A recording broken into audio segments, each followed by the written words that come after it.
But now let's start with the paintings. If you can look back at the I'm Somebody, it's a little girl who's about the age of my granddaughter, and you see she has a little patch on her skirt. I was hoping that that might be enough to suggest that she is economically not well off, but she is an African American. And there are two things that that might be held against her. She's poor, and she's black. Well, three things, and she's female. But the title is I'm Somebody. I had a black student who finished Howard University from James Monroe, and then went down to Duke and had an opportunity to get a fellowship at Duke to work in Atlanta. And her boss was a white man who came to her and told her, said, now, I'm your supervisor, and I want to tell you, you already have 2 strikes against you based on my upbringing. You're black and you're female. 2 months later, at the end of the year, he called in the office and said, I have never had anyone to be an intern to measure up to what you've done. She said, Mr. Johnson, I was just determined to prove to him that I'm somebody. And she did. The little boy I saw in if you turn first, then your next can be back in place later on. And I thought about what had happened in Prince George's County, but throughout the country, I've been concerned about black-on-black crime and also the proliferation of guns. And so I have some toy guns down on the ground, and if the little boy were asked, what are you going to be when you grow up? He might retort, if I grow up, because of the drive-by shootings. I think it was after 5 of those people were killed in Prince George's County, and 1 was under 10, drive-by shooting. Jamming, we say that jazz is one of the fine arts that we've given to world culture. And blacks had a lot to do with that. And so I use the music, the motif. New Orleans is one of my favorite places to go to. And I've sketched musicians there. I tried to sketch musicians in Preservation Hall. And when I went in, the man said, you can't sketch in here, but you can take pictures. I didn't quite understand that. And so I had the camera, and I took pictures of some of the musicians, and I've worked from some of them, but I didn't understand that because holding the sketch pad in your hand is much easier than having a camera without a flash, of course, pointed in your face, because if you're in Preservation Hall, you're about 6 feet from the people, that's all. It's just they jam you in there and you're sitting low, so not the most comfortable, but excellent music. The blues, you don't think necessarily about W.C. Handy, but black people, and I guess all people, but black people especially, have come up with expressing heartache, joy, and many other nuances of feelings, emotions that we can have through the singing of the blues and the writing of the blues and so forth. And so that's why I use the image called the blues singer. And Celebration was a fun painting. Paul Muick at Mary Washington left me with about 16 paintings. And I said, Paul, I'm going to have to we bought the place, and I'm going to have to do. He said, Johnny, just cut the canvases up, give them to somebody, and you use the stretchers. And I did that, and I wanted the freedom. And so that painting expresses a lot of joy as far as I'm concerned. The faces are almost non-existent, and I'm hoping I have a strong movement that's kind of a semi-curve going up in the canvas. But I enjoyed doing it because it was just sweeping the brush across. And of course, you can think that red is one of my favorite colors. Larry would agree, wouldn't you? Now, coming on around, I have to look at it myself because sometimes, nobody knows the trouble. Now, those of you who know about Negro spirituals, you know that nobody knows the trouble I see, nobody knows my sorrow, and nobody knows but Jesus. And it's a man that's just contemplating life. You could name it the thinker, you could name it a pause in the day, or whatever. That was it. That was what I tried to show there. In spite of the colors, I'm not sure that you get happiness out of that. I'm hoping that it's a feeling between happiness and despair and so forth.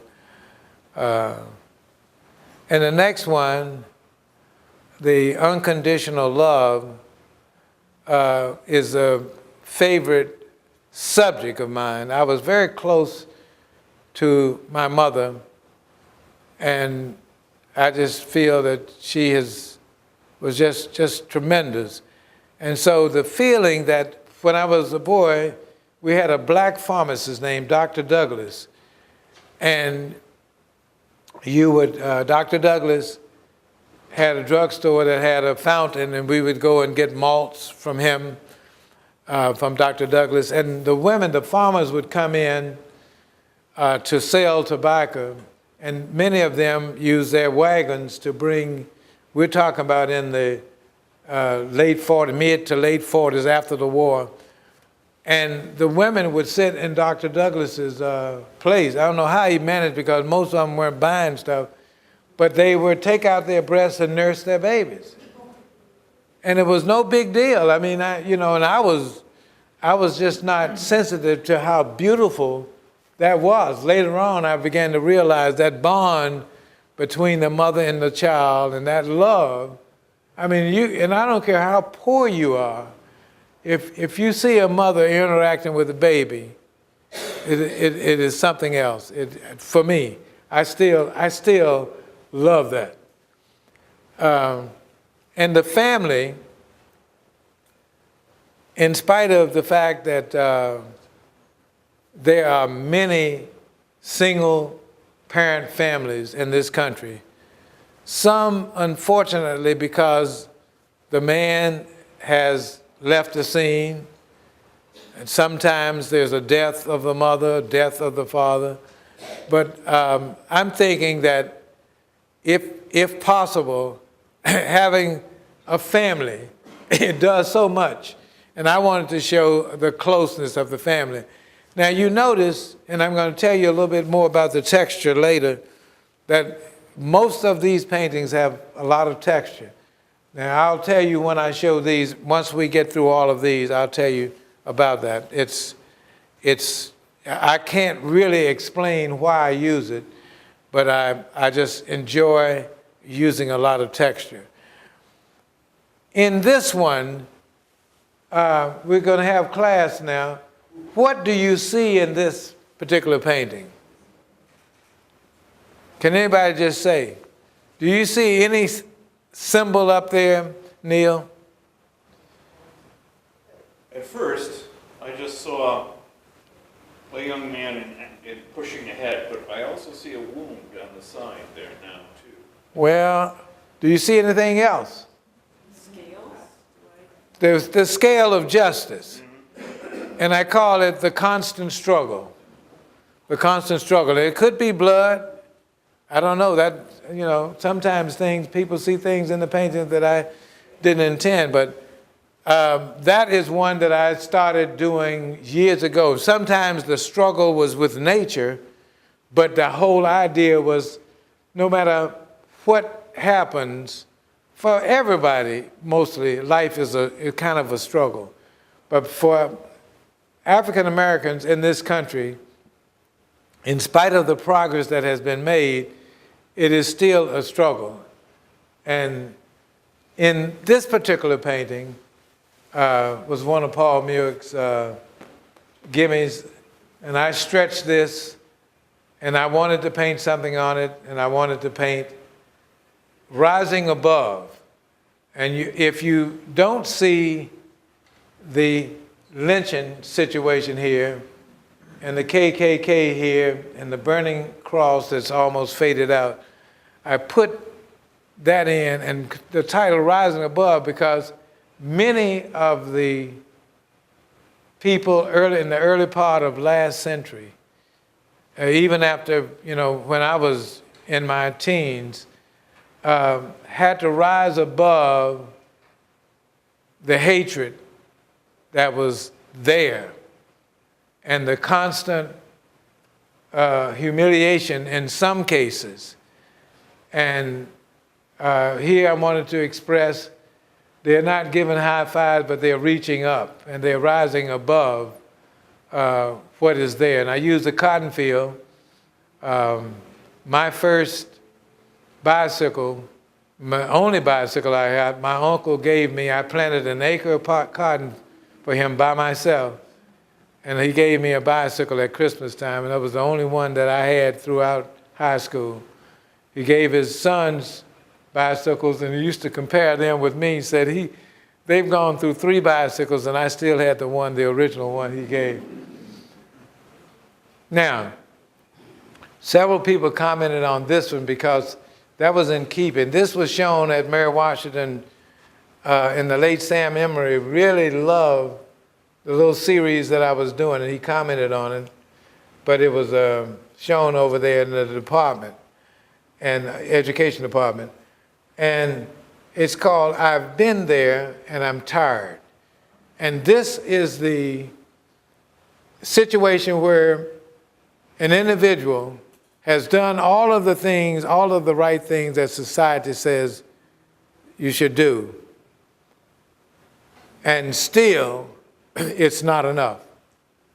And so you go to him or her and say, come on, we want you to go down and to the forum on such and such. She said, no, I've been there and I'm tired. And I think many of the African Americans in here, and maybe sometimes white people, have gotten tired of doing all of the so-called right things to no avail. And that's one I still have hanging. On the other hand, I will work for food is something that is really obvious in our day. We see these signs, and sometimes I see signs that I wonder if they're thinking before they put them on there. I have a sign of one of the gentlemen out near the mall, and no matter what time of day you go by, it means I am plain hungry. Has anybody in here seen that? You've seen it. And I gave him $5 the other day, and I know, and the reason it came to $5 is that usually it's a couple of dollars, but I've passed when I'm not close enough to him to give him the $1 or $2. And if he was still hungry that afternoon, it meant that he was too lazy to walk to McDonald's or wherever it is to get the food. But it is something that I've been very sensitive about and feel really guilty about passing people whom I feel are in need. There's something about what my beliefs are and what God wants us to do. I feel very strongly, and I know that sometimes you might be used, but I feel I have some strong feelings about passing by people who are in need. That's a sign of the times. The skeptics is one that I did probably in the late 60s first. And in our society, you have the skeptics. And sometimes it can be a very positive thing, so you don't get the wool pulled over your face. But other times, you can pass up some opportunities because you're too skeptical. You know, if the white person is doing it for the black person, I'm skeptical about motives. And you can't tell me there aren't good white people. You can't tell me there aren't good black people. So skepticism is something that is a commentary, and you'd have to think about what you do, and there are people probably in your experience who have been that way, and some have made progress because they made the right decisions, and others are still in the position they are in because they didn't take advantage of something based on who was doing the giving. Moving on down, the painting called Faith is one that my mother posed for 40 years ago. John Patrick was 3 years old. I said, Mom, if you pose for this painting with John Patrick, I'll give you, I think 20%, 25% of what I make on it. And it was a canvas, and she posed for it, and I did it in oils, and I took it to Reston, Virginia, and I sold it. No, not Reston. I took it up to North Stamford, Connecticut, up near Howard Cosell and Jackie Robinson's home, so you know there was money in that area. IBM employee bought it, and I guess 10 years later she called me. She paid $300 for it, and that was a lot of money. And I gave Mama her $30. She said, "Oh, that's the most I've made," such a, but anyway, for that little bit, because she couldn't stay still long enough anyway. John Patrick, if you know, he didn't stay still long. But there's a child next to him over there. But my mother had a strong faith, and she quoted scriptures that I didn't know. I had heard them most of my life from her, and now that I'm more involved in the church, I'm finding out that she was right on target. In fact, Mrs. Davies, she always quoted the one that was in church Sunday about whither thou goest, I will go, and so forth, and Ruth, in the book of Ruth. So I guess within the last 15 years, the lady who owns that painting called me and said, "Johnny, we're divorced now and I'm on hard times, and I had somebody to come over and estimate the cost of painting. I want to know if you want to get it back." I said, "Well, how much is it?" She said, "It'll be $1,800 to $2,000, $1,800 to $2,000. I said, "Well, I'm sorry, Joyce, I won't be." Much as I love Mama, I can't do that. And then the last one, Getting There, I think I'm doing it right. Is that right, Tremia? Yeah, Getting There.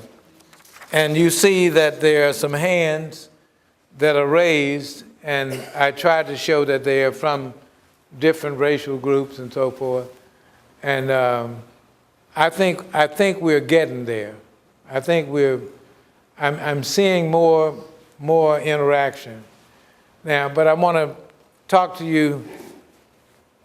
I got about 7 or 8 more minutes. I want to be able to show these few things, and then you may ask questions if you wish. Tamia, are you going to, please?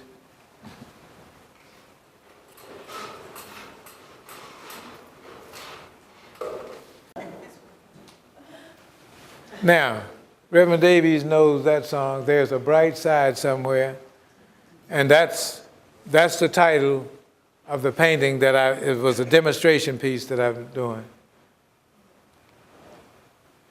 This shows that early on, Gene was one of my favorite subjects, and it's all done with a painting knife, that particular one, because initially, I like Van Gogh's work. He worked very thorough, but more recent, within the last century, was Hans Hofmann, very thick canvases. Now, the painting that's on your left and then it's highlighted, the painting is one that it took me almost 20 years to get out of my living room because Jean liked it so much. I told her, I said, Jean, it's okay. It's called The Awakening, but it was an experimental painting. It had what I told her, no soul, no real feeling. But why I wanted it to be shown is to show you that those two areas, the heavy texture is polymer medium put in a plastic container because I finished varnishing something and didn't cover it. Left it and it dried up. And I just peeled it out. And I said, shoot, I can use this as texture. And I want y'all to look forward to seeing a series of paintings that I'm doing called Homage to Okra. And what I'm using is the vegetable okra in these paintings. And it's all texture, the stems of the okra, the seeds of the okra, and the dried. I have 2 drawers of dried okra at the studio, and I've already begun painting on one of them. But anyway, that was texture, and that was done at least over 40 years ago. And I have it hanging in the studio. I don't want to sell it, but I didn't want to look at it every day at home like Gene was. There you see a painting called The Man, and you see how thick it is. This man, his face shows nothing but turmoil. And I've had that for 45 years. And the reason I'm showing you this, Reverend Davies knows I have a warped sense of humor, but this is a person he knows. I won't mention it, I'll tell him about it later. Had a member of our church who, she and her husband moved out of town, and she came to our home on Charles Street, and they were on the stairway, on the wall, and as she went down, there were 3 paintings. The Man was one of them. And she took 2 off the wall and walked to her car. They were going back to Maryland, and I walked out behind her thinking that she was going to give the paintings back. She got in the car, and she said, Johnny P., you always said you were going to give me a painting, so I have mine now. I didn't know what to do. So they drove on up Charles Street. I don't want anybody else in here to try that. But The Man is in my studio at home. Now, I don't know if you can see this or not, but for those people whom I have told they should work from sketches, no matter how old, in this one, the man figure on the right, head is bowed. And it is a homeless person. And now, the painting, and Chris, if you want to set it up now, the painting that I did, I call it There Is a Bright Side Somewhere. I raised the head, and that's the sketch that I raised, and right there is the masonite that I worked on, and the gesso that I put on the masonite before I put the fiber paste. And Chris, that is the painting. And because I wanted to show that the man doesn't look overwhelmingly happy, but he doesn't look sad. And he is looking up and not down.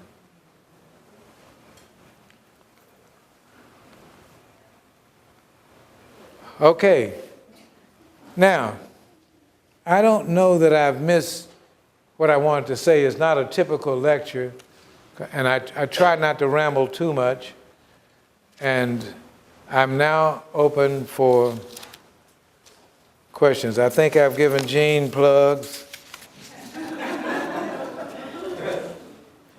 Oh, I do want to tell you, the artist that I studied under at Howard was from Ethiopia, and he was called Skunda Bogason. Skunda was internationally known, and I think the Corcoran and Howard, within the last month and a half, have recognized him. But I would take my textured paintings up, and Skunda would go to them and, what is this, Johnny? He's from Africa, and he had a lot of symbolism in his work, but I probably had far more texture than he did, but he had some very interesting things, and I don't touch him as far as the type of work. But Skunda Bogason, I wanted to share that with you. But he was recently, the young man who did the Jubilation sculpture was a student of mine at James Monroe, and he told me about Skunda being honored because he was at Howard at the time. My medium now is mostly acrylics. I'm going to be working with some oils, but they'll be alkyds that dry to the touch in about 18 hours. And so I'm going to do those. But Gene, I won't do them at home because they'll smell up the house. But sometimes the expectations for black artists is everything that he or she does ought to be directed toward blacks. Oh, I had two paintings I didn't talk about there in the hall. One was the Grandfather's Love, Granddaddy's Love, and I have a love for my grandchildren like that. Another one is, as you go out, you'll see it. It's called Sage Advice. And I made the man not look like a college professor or well-educated, because I believe that some of the sage advice that I received in my community, in my neighborhood, was given by people who, if they were able to read and write, it was on a limited basis. And I love them dearly, and I took their advice seriously. I had a couple of ladies to give me 50 cents apiece and told me to keep your hands in God's hand and don't stray from what your mother has taught you. And that was my graduation present. So I kind of have leaned toward reaching out to people who just needed a little bit of a boost, because self-esteem, I think, is so important. But that's it.